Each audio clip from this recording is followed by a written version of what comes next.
In this video, we'll talk about the 9 things you should not put into your will. And this is important to you because every adult should have a will, and wills should be done professionally. Now, there are too many people out there who try to do it themselves and make some huge mistakes, and their kids pay the price big time after they die. So we're going to show you the 9 mistakes people make in their wills so your estate goes to who you want it to go to and not where the estate wants it to go, and so your heirs won't be feeling the same pain. We've had so many people bring us their wills, and I read so many wills and I think, why in the world would anybody put that in the will? In fact, some were even written by lawyers who don't specialize in estate planning. We have attorneys on staff here who that's all they do is write things like trusts and wills. And we also have a very expensive software system that can do this in many jurisdictions. Now, there are people who have hand-scratched their wills in their own handwriting. A holographic will is a handwritten document that the testator signed, and it's an alternative to a will produced by a lawyer. No notary, no witness. Some states don't even recognize holographic wills. States that do permit holographic wills will require the document to meet specific requirements in order to be valid.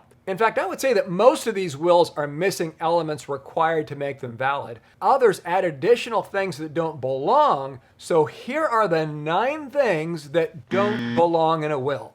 I am the business guy, the CEO of Lawyers Limited and Asset Protection Planners, the nation's leading asset protection firm. In fact, I've been doing this for over 30 years. We have attorneys on staff and we draft wills and trusts every day of the week. And if you're watching this on YouTube, will you please click the like button so YouTube promotes this video? Thank you so much. You can also click the subscribe button and the notification bell so that when more videos come out like this, you'll be up to date right away. Now, most importantly, before we cover the 9 things, have a will, but most importantly, set up a living trust. Now, a living trust can be handled by family members internally, privately. A will, on the other hand, goes through probate, which means public filings, courtrooms, and judges, and usually involves paying lawyers, big bucks in some cases, especially for larger estates. So first, set up a living trust. In fact, we set them up so you can call us to do that and put all of your assets into it. And then we can set up a will for all the things that you might along the way forget to put into that trust. That being said, here are the 9 things not to put into a will. Number 1, funeral rights.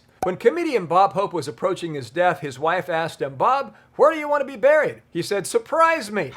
Let's say you're buried, and a few weeks later, your family reviews your will and are surprised that it says you want to be cremated and have your ashes tossed off the coast of Maui, and your estate will pay for the trip. What do? Go get a shovel and dig you up and have you cremated? Most wills are reviewed and dealt with after the funeral, so it's best to first tell family members and then to write that request on a separate document such as your living trust. Number 2, organ donation. There are many people alive today because of organ donation, and it's a noble cause. But you don't put that into your will. In many states, you can opt to be an organ donor online at the Department of Motor Vehicles, but if you're already buried and people find that out, it's too late. So use the system that your state provides to volunteer as an organ donor. Number 3, retirement proceeds. The forms for these plans already contain a section for you to include your desired beneficiary, so you don't need to do it on your will. I mean, some people have houses worth $200,000, $5,000 in their checking accounts, and $1 million in their IRAs or 401ks. So on the will, it says the retirement accounts goes to Fred, but they don't remember that 25 years ago when they opened the retirement account, they wrote the account goes to Sally. Who gets the money? Sally, because she's the IRA beneficiary. So unless for some odd reason you wrote that your estate is the beneficiary, there's no reason to write your retirement accounts into your will. In fact, a very wealthy friend of mine, a marathon runner, died suddenly in his early 50s. He was taking the drug EPO to give him more endurance, and that's what killed him. He was both a luxury home builder and an airline captain. 30 years earlier, he had been married to a gal for just a few months, and they divorced. His former wife, who he hadn't seen in decades, got $2 million in life insurance proceeds he signed up for when he joined Delta Airlines because he forgot to change the paperwork. His widow was devastated, even filed a lawsuit to no avail because he forgot to change the life insurance policy. So be sure to, at least every decade or so, say in years that end in 0,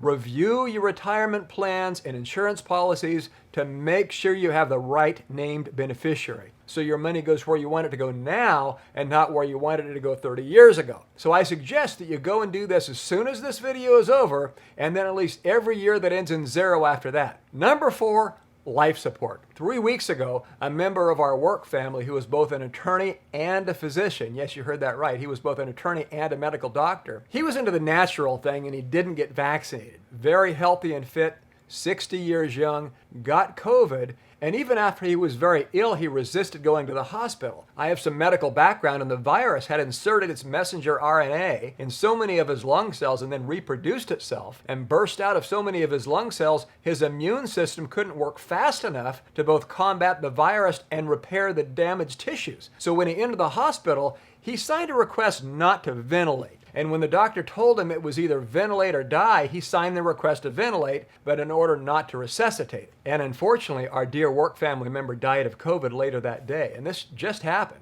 In fact, I was very close to him, like I am so many people here. We spoke every day. It just ripped my heart out as it did everybody here. In fact, we have a video on attorney Jordan Howard Jordan. That's his name, so you can watch that online if you want. Good guy. So that being said, what do? Many people say, if I'm a vegetable, pull the plug. I don't want to rack up a giant medical bill if there's no chance I'll ever be conscious again. But you don't put that into a will. Instead, that's a living will declaration. That's a separate document that's usually done right when you enter the hospital. Again, that's a separate document you sign when you're admitted to the hospital. Now, here's something very important. Many people get the living will and the last will and testament confused. Things like your life support decisions will go into a living will. Who inherits your stuff that you forgot to put into your living trust, that's what goes into your last will and testament. Got it? Now, this is a great tie-in to number 5. Number 5, items already in your living trust. Let's say that you call us and have us set up a living trust. You put your house into it, maybe some rental properties, you put a stock market portfolio into it.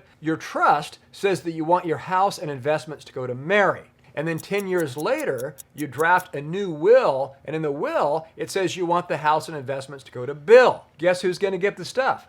Mary, because you no longer own it. It's in your trust. Your will is for the things that are in your name when you die, things that you own personally, not the things in your trust. So in this case, it is the living trust that should be redone, redesignating new beneficiaries. And it's okay to redo a will also, but make sure the trust says what you want it to say and your will says what you want it to say and that they don't overlap. So that's why it's important to have your estate plan reviewed periodically. So have your colon checked every 10 years or whatever your doctor says, and have your estate plan checked every 10 years or whatever your attorney says. We do have attorneys on our staff who you can talk to if you want to get these things set up properly. Just call the number below or fill out the free consultation form on our website. Number 6, LLC assets. Now this is similar to the above and something we see quite a bit. Somebody owns real estate, they own rental homes and LLCs. Let's say they have 5 rentals in 5 separate LLCs, and very smart for lawsuit protection, by the way. They want 123 Main Street to go to Charles and 456 Maple Street to go to Jennifer. The problem with putting the property into the will,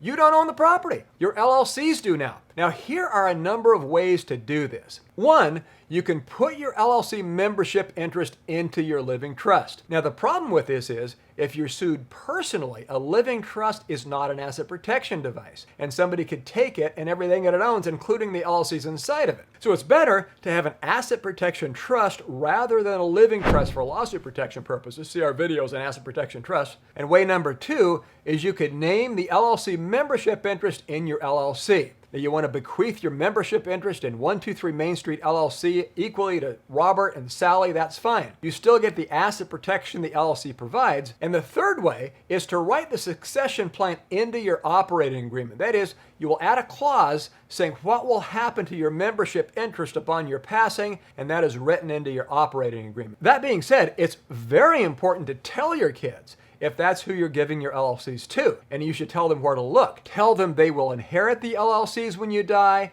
and that the inheritance plan is written into your will or in the operating agreement, and where the operating agreement and will are located. Very important.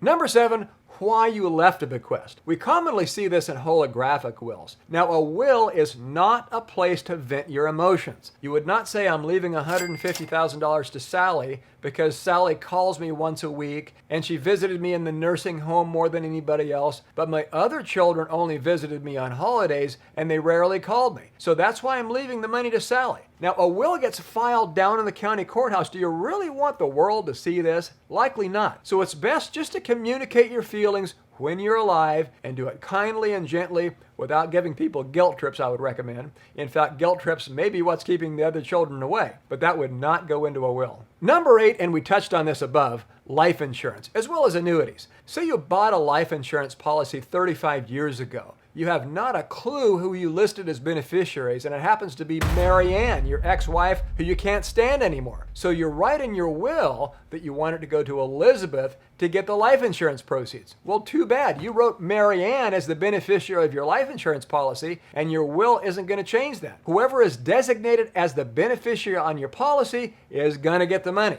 Same thing with annuities, also sold by life insurance companies. So in this light, life insurance policies and the like are similar to IRAs. You designate who you want to receive the proceeds when you open the account or buy the policy, and you can make changes later if you need to, but with the company that holds them and not in your will.